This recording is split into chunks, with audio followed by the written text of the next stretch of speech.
miarabantsika rehetra amin'ny anaran'i Jesosy ilay tompon'izao rehetra zao vahaolana ho an'ny tokantrano mikorotana. Izay indray ry havana ny lohatenin'ity video manaraka ity. Tsika sendrasendra raha mahita ity afatra ity ianao, angamba mandalo fotoan-tsarotra ny fiaina tokantranonao amin'izao fotoana izao, ary mety efa eo am-bavahoana ny fisaraha-panambadiana mihitsy ianareo. Izany raha dia te-hiteny aminao fa manana vahaolana ho an'io tokantranonao mikorotana io Andriamanitra. Manasanao anaraka hatramin'ny faran'ity video ity fa natao anao indrindra izao afatra izao. Raha mijery ny Baiboly any amin'ny fiandohana mihitsy, any amin'ny toko faharoa amin'ny Genesisy dia efa miresaka any amin'ny hoe fanambadiana ny soratra masina. Io amin'ny 9:20 dia ambarany manao hoe ary Jehovah Andriamanitra nanao hoe tsy tsara raha irery raha lehilahy ka hanaovako vady sahaza ho azy izy. Vady any dia efa misy resaka vady sahady ary hoe hanaovako, Andriamanitra mihitsy no nanao an'ilay izy. Izany hoe Andriamanitra zany rehefa nahita ny Adama nandinika dia resy lahatra hoe mila vady ity lehilahy ity. Ary avy eo dia tena nisahiran'Andriamanitra eo amin'ny 9:20 nahasondry tory andra-lehilahy ary dia naka ny taolatezany anankiray izy dia nanakombona ny nofo ho solony iny ary ilay taolatezana izay nalainy avy tamin-dralehilahy dia nataony hoe vehivavy ka nentiny tany amin-dralehilahy, mbola nentiny tany amin-dralehilahy koa ilay izy. Izany hoe eo tsika dia mahita ohatran'ireny hoe ilay raim-pianakaviana mitantana ny zanany vavy ireny. Io zany ny fanambadiana voalohany indrindra. Ary avy eo amin'ny 4:20 dia azavainy amin'ny hoe ary noho izany ny lehilahy dia andao ny ray sy ny reny ka hikambana amin'ny vadiny dia ho nofo ray ihany ireo. Izany hoe hikambana amin'ny vadiny any dia efa misy hoe vady ilay fanambadiana miverina indray ilay teny. Izany hoe ny lesona tena ngeza be hitantsika amin'izany dia hoe Andriamanitra mihitsy no namorona ny resaka fanambadiana. Andriamanitra mihitsy zany no nanao an'izy io ary ny tsy fahatakarantsika an'izay dia tena miteraka fahavoazana lehibe mihitsy eo anivon'ny tokantrano. Andriamanitra namorona ny fanambadiana. Tadio aloha izay Andriamanitra mihitsy fa tsy ny olombelona no nanao an'izy fa Andriamanitra. Ny dikan'izay dia ilay mpamorona. Raha miresaka tsika hoe mpamorona, ohatra fotsiny izao raisiko ity famantaran'ora ity. Nisy nanamboatra izy ity, nisy mpamorona izy ity ary ilay mpamorona azy dia mahafantatra ny antsipiriany mahakasika azy ity. Hatramin'ny piesy farany kely indrindra ato anatin'izy ity dia fantany hoe izao no antony ilana an'izy io, izao no ampiasana azy io. Ireo zavatra rehetra ao anatin'ilay famantaran'ora io dia izy daholo mahafantatra hoe ohatran'izao ny fomba fanamboarana sy fanitsiana azy io. Ka rehefa amidiny aminao izy ity dia omeny anao miaraka amina boky kely. Dia ilay boky kely no manazava aminao. Izay boky kely io dia ilay mpamorona nanoratra azy mba hahafahanao mahita sy mahazo tsara ny fomba fampiasana azy ity ka mba hampandeha azy tsara rehefa ampiasainao ilay izy. Dia ao anatin'ny boky kely izay nisoratan'ilay mpamorona azy io no manazava izy hoe zao avy ny tsy azo atao, zao avy ny tokony atao rehefa hoe hanitsy an'ilay izy ianao, na hanitsy ny daty na hanitsy ny ora zany ao anatin'ilay izy. Dia ohatran'izao ny amin'ny hoe fiantona satria misy ny hatramin'ny garantie ao anatin'io taratasy kely io ka hoe raha ohatra ka ataonareo ohatran'izao na sokafanareo ilay izy dia tsy miantoka mihitsony izay raha vao ao anatin'ny fitepim-potoana ohatran'izao. Izany rehetrarehetra no azavaina anatin'ilay taratasy kely daholo. Ka rehefa vakianao zany ilay taratasy kely mialohan'ny andraisanao an'ity montre ity ampiasanao azy dia jerevanao ilay izy dia arahanao fotsiny voasoratra dia mandeha ara-dalàna ity famantaran'ora ity. Fa raha ohatra ka tsy manana ilay taratasy kely ianao dia tsy maintsy ampiasa saina ianao zany. Mety ho lany andro mihitsy ianao ary mety hevitra hoe sao dia mba tsy mandeha ary izy ity, ary mety tsy ho fantatro daholo ny antom-pisian'ireo karazana bokotra kely sy zavatra kely samihafa amin'ilay famantaran'ora ireo.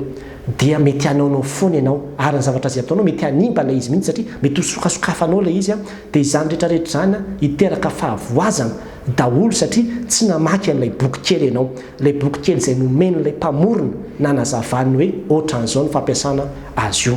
Zany natao hoe famoronana ary zany daholo ny zavatra rehetrarehetra. Raha tena te hamantatra ianao ny antom-pisian'ny zavatra anankiray dia tsy maintsy miresaka ianao amin'ilay mpamorona azy dia mamantatra hoe inona ny anton'ny zavatra rehetrarehetra, fa misy antony daholo ny zavatra rehetrarehetra ry havana. Ary raha vao miresaka tsika hoe fanambadiana dia hiverenako hoe Andriamanitra ny namorona azy. Ny dikan'izany Andriamanitra zany ny tena mahalala ny antsipiriany ny zavatra kely indrindra sy ny lehibe indrindra mahakasika an'io fanambadiana io. Ka raha tea ampandeha tsara ny tokantranonao sy ny fanambadianao dia tsy maintsy manontany an'Andriamanitra mijery hoe inona no nisoratan'ny mpamorona mahakasika an'izany atao hoe fanambadiana izany. Ary io Andriamanitra io dia efa nanoratra ny teniny ato anatin'ity Baiboly ity izay efa eo am-pelantanantsika ilay izy. arena ho antsika io satria raha miresaka antsika hoe fanambadiana dia mahanazava sy miresaka ny amin'izany be deaibe mihitsy ny soratra masina ambarona hoe zo avy ny tsy tokony atao ohatra zao reny hoe aza mijangajanga reny efa ao anatiny hoe raha ohatra zany ka manambady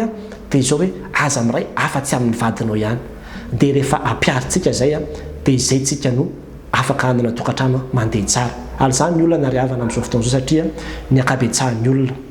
rehefa manana olana izy dia tsy ilay mpamorona no antonony tsy ilay mpamorona miazakazahany fa mandeha miazakazaka amin'ny zavatra samihafa izy indraindray any amina olona psikology ngamba ohatra zay mety ny saram-panambadiana ve no hitondrano ny tokantranonao manana antoka any amin'izany ve ianao Andriamanitra ny antsika kristianina ny vahaolana any aminy ianao mitondra ny tokantranonao any aminy ianao manontany ny amin'ny hoe inona Andriamanitra ny tsy mety inona ny tokony ho amboarina inona ny tokony hahitsy anatin'ity tokantrano ity ary tsika kristianina dia matetika rehefa amin'ny fotoana ny mariazy dia misy ilay teny foana manao hoe Jesosy Kristy no mandidy sy manapaka ny tokantranonay tena marina zany satria i Jesosy Kristy dia Andriamanitra ary Jesosy Kristy dia Andriamanitra dia mahalala ihany koa ny antsipiriany makasika ny tokantranonao androany dia te-hitarika anao fa mety hatramin'izay angambany nandeha tamin'ny eritreritra sy ny saim-patanao ianao tsy tena nieritreritra hoe ahoana no hitondrako an'izany tokantranoko araka ny tenin'Andriamanitra izany fa tena hoe nandeha nitondra ny tokantranonao araka izay faharesen-dahatra ao araka izay traikefa nanananao na hoe araka izay zavatra hitanao tamin'ny ray aman-drenao sy naharesy lahatra anao dia izay no nitondranao ny tokantranonao nefa dia ankehitriny hitanao fa tsy mahomby ilay izy mikorotana ianareo izao ny fotoana riavana hiverenanao amin'ny tenin'Andriamanitra manatona ny Jesosy Kristy atolory azy ny tokantranonao atolory azy io olana io atolory azy fa izy ny mpanamboatra an'io